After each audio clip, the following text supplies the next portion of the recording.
President Donald Trump has signed a new executive order placing the 90-day ban on people from 6 mainly Muslim nations.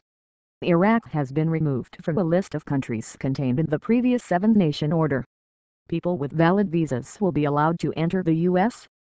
The measure, which includes the 120-day ban on all refugees, takes effect on March 16 to limit travel disruption.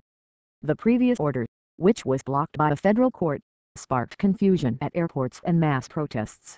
Secretary of State Rex Tillerson said the order is meant to eliminate vulnerabilities that radical Islamic terrorists can and will exploit for destructive ends. The top U.S. diplomat joined Attorney General Jeff Sessions and Homeland Security Secretary John Kelly at a news conference on Monday to discuss the new directive. According to the FBI, more than 300 people who entered the U.S. as refugees are under investigation for potential terrorism-related offenses, Mr. Sessions said. Like every nation, the United States has a right to control who enters our country and to keep out those who would do us harm, he said. Citizens of Iran, Libya, Syria, Somalia, Sudan and Yemen, the other 6 countries on the original list, will once more be subject to a 90-day travel ban.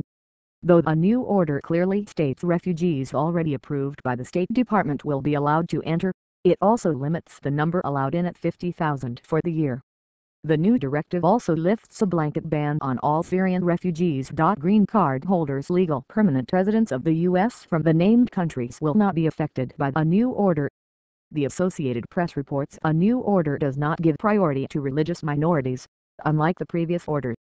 Critics of the Trump administration had argued that was an unlawful policy showing preference to Christian refugees. The 10 days advance notice may help to avoid some of the chaotic scenes at U.S. airports that occurred on January 27 when the first executive order was announced without warning.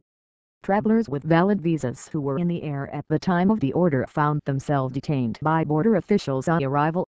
At the time, Mr. Trump defended the lack of notice, tweeting that if the ban were announced with a 1-week notice, the ban would rush into our country during the week.